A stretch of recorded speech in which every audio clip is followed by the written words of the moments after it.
ကျွန်တော်ကတနက်ထဲနဲ့ခေါက်ဆွဲပန်းကန်20လောက်အထိစားနိုင်တဲ့သူပါစားနိုင်ရေးကတော့အန်အောလောက်အောင်ပါပဲကျွန်တော်ကိုကျွေးမွေးဖို့စူးစမ်းရင်းနဲ့ကျွန်တော်ဆရာမှာပတ်စံတွေတောင်ကုန်တော့မဲ့အခြေအနေဖြစ်နေပါပြီဖះเจ้าတွေကရွှေစင်ရုပ်တုကြီးတောင်ကျွန်တော်စားပစ်လိုက်တာကြောင့်ကြေးရုပ်တုဘဝရောက်သွားခဲ့ရတယ်နောက်ဆုံးမှာတော့ဆရာလည်းမတက်တာတော့ပဲကျွန်တော်ဘာသာအလုပ်လုပ်ပြီးဝမ်းကြောင်းနိုင်ဖို့တောင်ပေါ်ကနေဆင်းခိုင်းလိုက်ပါတော့တယ်တောင်ပေါ်ကဆင်းချင်းမှာပဲကားတစ်စီးထဲမှာသတိလစ်နေတဲ့အဖွားကိုတယောက်ကိုတွေးလိုက်ရတယ်ကျွန်တော်အမြန်ပြေးသွားပြီးသူ့ရဲ့သွေးခုန်နှုံးကိုစစ်ဆေးကြည့်လိုက်တဲ့အခါသူဟာအရန်ကိုအနေရရှိတဲ့အခြေအနေရောက်နေမှန်းသိလိုက်ရတယ်ဒါကြောင့်ကျွန်တော်နဲ့အတူပါလာတဲ့ဆေးလုံးကိုချက်ချင်းတိုက်ကျွေးလိုက်ပေမဲ့သူ့ရဲ့တက်တော်ဆောင်တွေကကျွန်တော်ကိုပြဿနာလာရှာတယ်လို့ထင်ပြီးမောင်းထုတ်လိုက်ကြပါတယ်ကျွန်တော်ထွက်သွားပြီးတာနဲ့တပြိုင်နက်အဖွားအိုနိုးလာခဲ့တယ်သူမဟာကျွန်တော်ကိုလူကိုယ်တိုင်ကျေးဇူးတင်နိုင်ဖို့အတွက်လူလွတ်ပြီးချက်ချင်းလိုက်ရှာခိုင်းပါတော့တယ်ကျွန်တော်ဟာအစားအသောက်တောင်ဝယ်မစားနိုင်လောက်အောင်ဆင်းရဲနေမှန်းသိသွားတဲ့အခါမှာတော့အဖွားအိုကကျွန်တော်ကိုမြေးဖြစ်မွေးစားဖို့ဆုံးဖြတ်လိုက်ပါတယ်အမှန်တော့ကျွန်တော်အဖေကအရန်ကိုချမ်းသာတဲ့သူဖြစ်ပြီးပတ်စံလည်းလုံးဝမရှားပါဘူးအိမ်ကိုပြန်ရောက်တဲ့အခါအဖွားကကျွန်တော်အတွက်နေတိုင်းရတာရှိတဲ့ဟင်းပွဲကြီးတွေကိုအများကြီးပြင်ဆင်ပေးပါတယ်ဒါပေမဲ့ကျွန်တော်အဖေကဘယ်တော့မှမတက်မရက်တာကိုသတိထားမိလိုက်တယ်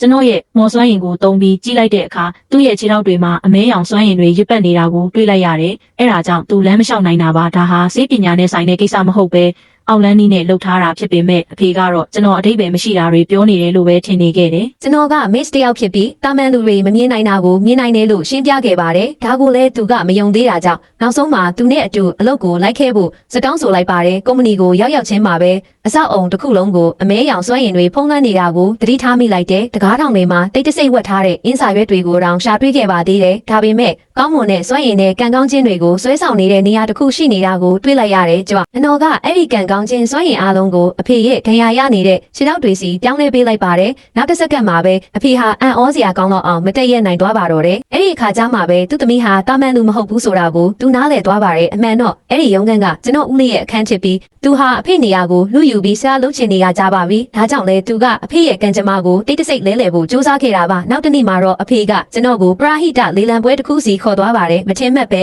ဦးလေးဖြစ်သူလည်းအဲ့ဒီကိုရောက်နေခဲ့တယ်ကျွန်တော်တို့ကိုမြင်ချင်းမှာပဲသူကအဖေကိုကျွန်တော်လိုအိမ်ချေမဲ့မိန်းကလေးတယောက်ကိုမွေးစားရသလားဆိုပြီးလှောင်ပြောင်းပါတော့တယ်ကျွန်တော်ကလည်းသူ့ရဲ့အသက်ရှူတန်ကအရန်နန်တယ်လို့ပြန်ပြောလိုက်တယ်သူကအရန်ဒေါသထွက်ပြီးကျွန်တော်ကိုရိုက်ဖို့စူးစမ်းပေမဲ့အဖေကတားလိုက်ပါတယ်သူအနောက်ကိုလှည့်ထွက်မှာပဲကလားထိုင်တစ်လုံးနဲ့တိုက်မိမလို့ဖြစ်သွားခဲ့တယ်ဦးလေးရဲ့ကံကြမ္မာကစတင်နေပါနေပြီဖြစ်ပြီးနောက်ပိုင်းမှာပူဆိုးလာတော့မှဖြစ်ကြောင်းအဖေကိုတိုးတိုးလေးပြောပြလိုက်ပါတယ်ဒါပေမဲ့ဦးလေးကတော့ကုမ္ပဏီကိုသိမ်းပိုက်ဖို့အိမ်မက်မက်နေတော့မှပဲလေလံပွဲစတင်တဲ့အခါပထမဆုံးပစ္စည်းကကြောက်စင်းရုပ်တုတစ်ခုပါလေလံတင်သူကဒါဟာကံကောင်းခြင်းရဲ့ပြရုပ်လို့ပြောပေမဲ့အဲ့ဒါဟာတကယ်တော့နမိတ်မကောင်းတဲ့အရာဖြစ်မှန်းကျွန်တော်သိလိုက်ရတယ်အဖေကိုမဝယ်ဖို့တားယုံတင်မကပဲဈေးနှုန်းကိုပါတမင်တကာမြင့်တင်လိုက်ပါတယ်နောက်ဆုံးမှာတော့ဦးလေးကအဲ့ဒီရုပ်တုကိုဒေါ်လာတန်80နဲ့ဝယ်လိုက်ပါတော့တယ်ဒုတိယပစ္စည်းကတော့ရွှေတစ်တာတစ်လုံးနဲ့တစ်သားတစ်တာတစ်လုံးပါနှလုံးစလုံးဟာရှေးဟောင်းမျိုးတော်တစ်ခုကနေတူးပေါ်ရရှိထားတာဖြစ်ပြီးဝယ်ပြီးမှသာဖွင့်ကြည့်လို့ရမှာဖြစ်ပါတယ်တစ်သားတစ်တာတွေကနေကောင်းမွန်တဲ့စွမ်းရည်တွေထွက်လာတာကိုကျွန်တော်အာယုံခံမိတာကြောင့်ဒေါ်လာ30တန်းပေးပြီးဝယ်လိုက်ပါတယ်ဦးလေးကတော့ရွှေတစ်တာကိုဒေါ်လာတန်း20နဲ့ဝယ်ခဲ့တယ်ဒါပေမဲ့သူရွှေတစ်တာကိုဖွင့်လိုက်တဲ့အခါမှာတော့အမိုက်တွေကလွဲလို့ဘာမှမရှိပါဘူး